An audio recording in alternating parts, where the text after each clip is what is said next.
Hey guys, Table here. Today we got a game of the Baltimore for you.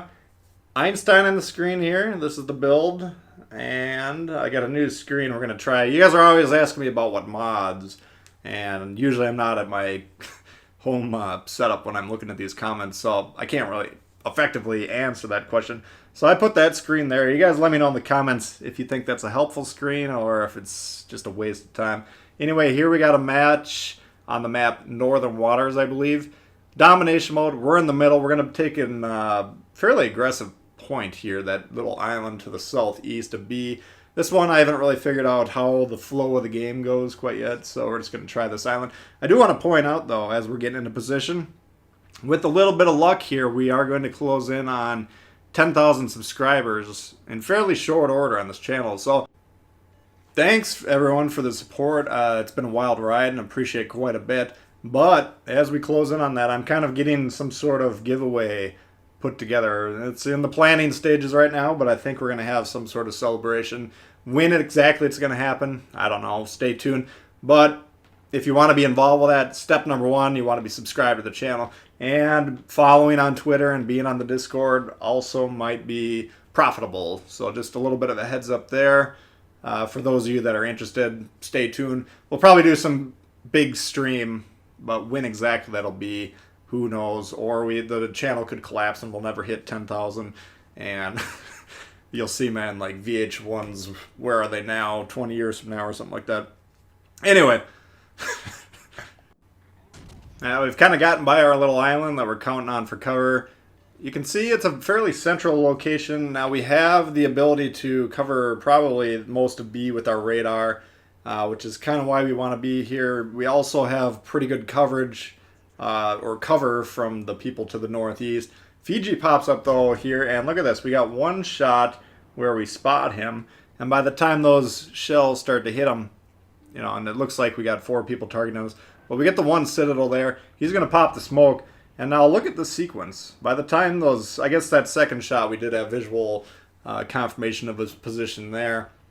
And we get one more citadel there. But then what we're basically doing is looking for indicators. He's in the smoke. We can't see him, so we're going to be looking for splashes, little explosions. We're going to keep track of his guns when they go off, get kind of a silhouette of where his ship is positioned. And we're going to keep firing these guns here.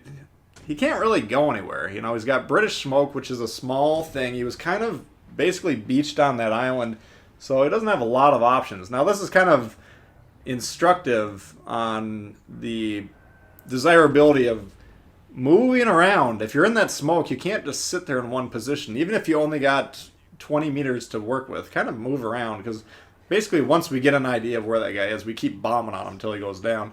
So, you know, again, we saw him for the first couple salvos, but the last few of them, the knockout blow in particular, he was blind fired during that. So keep firing away. You might get lucky, or the more you blind fire, of course, the better you'll get at it as well. So definitely a skill you want to work on there. Now what we do, we kind of let our guns go silent, reposition here. You can see we still have people within our firing range, those ships. So if we were firing our guns, they would see us. But we stop firing, we kind of just get back into position. We got a little bit away from that island. We want to get tight up to there. That'll give us opportunities to disengage. It gives us pretty good coverage. You can see the bulk of their force on the map to the northeast. And we still got shots over here. So Bismarck, what we're going to try and do now, we're in the centrally located position. And yeah, the ingenious thing keeps saying we got 4 people targeting us, 3 people targeting us. But if we're looking on the screen, if we're looking on the map, the Bismarck can shoot at us. The Nagato to the north, northeast, or northwest can shoot at us. But those are really it. So even though it says we got 4 ships targeting us right now, that's just because these guys to the northeast of us probably don't have anyone spotted, because my team is so far back and so irrelevant that they're probably not even being spotted by the enemy team. So because we're one of the few targets on our team that's actually popping up, those guys might be targeting us just by the fact that we're there. We want to get rid of this Bismarck if possible. You can see once we take him out, the keys to the western half of the map are open. We got B secure. Now we want to get one or the other caps. We can see the guys on that eastern cap, they have the numbers over there, but they're not in position to do anything. But the guys on the western half of the map, This Bismarck's all that stands between our team and that cap. So getting rid of him as best we can. And then we're going to move forward, and we got the options to hit that Nagato. You can see on the map there he's broadside, so that looks like a juicy target. But as we get in a position to do that, that lightning we can see on the map right now. So we're going to move forward aggressively to get rid of him. Well, first off, we got a few crew members that want to get off on this beach, so we're going to saddle up to this thing here, let them off. It usually takes just a couple seconds, so they get right off. A couple more guys wanted to get up there. Then we continue forward. So we want to get in a position, get rid of this lightning as quick as possible. But this is kind of the crucial mistake of the game. And this is where kind of the central theme of this video comes or arises out of. Alright, now I'm willing to risk the Baltimore for the lightning. They got one destroyer left. Our main job, we're born on planet Earth to kill destroyers and radar cruisers, of course. So that's what we want to do. We fire, we hit them hard, we're waiting until we're almost reloaded, then we pop the radar, and we're going to finish him off. But now Ingenious is saying everyone on the team's targeting us, and now they have shots at us. That's the difference between where we are now and where we were before. We no longer have that cover. So, yes, we kill the lightning. Yes, I'm okay with dying there, but it's not ideal. Now, we are going to manage to get back into cover. Kutuzov, broadside, I would love to hit him pretty hard before he takes me down. But unfortunately, he sees the first volley coming, kicks it into drive, dodges, and I think we'll get one more shot off. Maybe we hit him with a Citadel, maybe not. But we'll see more of him later. But at this point in time, you know, we got the heal going, trying to maintain this ship's life, because it's not looking that good. If those guys hit us once or twice more, we would have died. But now that we're undetected, we got 10 seconds left to fire. A second per fire on a cruiser is really not that much damage. If you look how much it's ticking down, it's about 150 a second on this. So, not the end of the world. Now that the fire's out, we're just going to let the situation reset. We're backing up. We're going to use this right-hand ridge. And these big floaty American cruiser shells can get over that ridge. You'll see here when we start firing. Russian cruisers, Japanese cruisers, stuff with flatter firing arcs, not as easy to get over this ridge here. So these ships, makes it a little harder to hit ships at range, but you can also utilize these islands a little bit more. Sure, we get plane spotted, but you know, number one, we're not being targeted, so we're not really worried about it. And number two, even if they want to target us, I don't think they can really hit us here. But just note right now, like, when we were about to die, I think when we killed that lightning, we had, I don't know, 50, 55, 60,000 damage, something like that. And we're going to wind up with about 140k. So this is kind of the mentality to try and start baking into your play. And this is not a naturally occurring mentality, at least not for me. I have kind of a balls to the walls Call of Duty mentality where you're going out, you're getting 4 kills per every time you die. And it doesn't matter when you die because you're just out there multiplying the kills, you know, compared to the deaths. That's my background. You know, I'm a James Bond 64 player, Call of Duty on Xbox 360. So I don't really traditionally care about dying.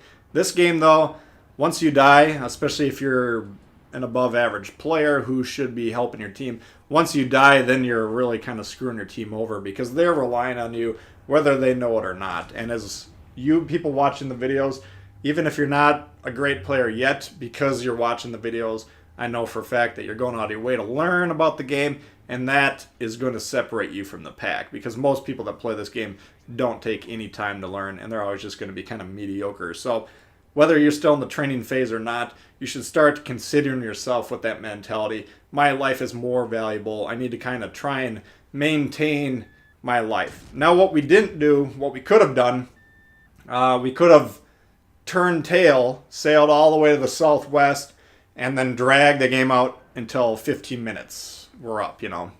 Yeah, we're maintaining our health in that situation too, but are we effective? No. We would have ended with 55,000 damage or whatever we had at the moment, and it'd be a waste. Anyone that was on our team that saw what we were doing would rightfully be yelling at their TV, "What is wrong with this guy?" Kind of like what I'm thinking with this Iowa. You can see on the map here, I turned the game volume down so you don't have to listen to this Neptune's Beard. But this guy, he's been spanning Neptune's Beard for 25 minutes in a row now. Completely ineffective. So you're going to get that kind of mental energy directed at you, kind of the same mental energy that I'm directing at that Iowa. Like, what is wrong with this guy? You know, what was he kicked in the head with as a youngin'? Because something ain't right. Anyway, if you can't tell, if you want to get me off track, just spam Neptune's beard for over and over and over again. You'll get me extremely distracted. Anyway, my point that I'm trying to make is, once we disengaged, rather than sail into the sunset, we just started playing a little bit more carefully. We're still in the same position. We still have the same map coverage. We've still been multiplying our damage, you know. But kind of the caveat that we added to it, and you can make the argument you should always have this caveat, but the caveat we added into our aggressive mentality is we want to be dealing the damage, but first and foremost, we cannot take another shot from anyone because we will die. Now, once we got that heal off, we probably are no longer one shot from most ships, you know, unless we get caught in a weird angle. But we can take maybe one or two salvos. Still, though, we got to be a little bit careful here. So Jean Bart, you know, we're continuing that. We're still maintaining our proximity to this island, and we're keeping very close to that big vertical ridge. So the second he targets us, and we're not even spotted at the moment, but if he targets us, he spots us, he targets us, doesn't take us long to disengage. We can keep an eye on those turrets. If we see him swinging this way, pull forward 10 feet, now we're in cover again. So it's just that little minute change where early on in the game we were saying to ourselves, okay, we're 1v1 the Bismarck, essentially. We're 1v1 the Fiji. Those are the only ships that can really target at us. You know, the Nagato can target us. But we're still being careful early on in the game, just not quite this careful. Once we got into the one-shot territory, we made sure we're in a position where really nobody can hit us. Or if they had an opportunity to hit us, we could control when we disengage from that situation. And that's always a good play. That's always a good mentality to have. But early on, if we're covering B, we're going to be having people able to shoot at us from somewhere pretty much all the time. So that's kind of the little minute adjustment, the little mental kind of light switch to flip, just saying, all right, we got to be a little bit more careful here, but we're sticking with the plan. We're sticking with being effective. We're dealing damage. We're influencing the game. We're not going upstairs, getting under the covers and sobbing because we got a lot of damage. No, you know, and it's not something that naturally comes to most players, myself included. Usually the mentality is, all right, this game's kind of screwed. Let's be aggressive here. We'll get a couple more salvos in. We'll die. On to the next game. Maybe that one will be a bit better. No, we can still impact the game. You know, we added about 100,000 more damage. You know, and by the way, we're only up a couple ships here. And if you take that 100,000 damage off, this is probably a loss. So just keep that in mind. Anyway, Colorado goes down. And now Kutuzov. I'm kind of looking at the map right now, trying to figure out where he is. So I don't see that smoke. But once I kind of think to myself, all right, he's right on the edge of that blue ring. Maybe we'll catch him with this radar. He's probably mixed in with these islands.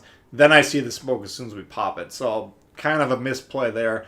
But it's not really that crucial. You know, the game's getting late. We're trying to find him, kill him before we win on score. Because while I was going off on that Iowa on my team earlier, we were able to get this guy with 3 citadels. So we did get that nice juicy shot in on him, but I want to finish him off because he was trying to sink me earlier, and he's kind of the mirror to my play.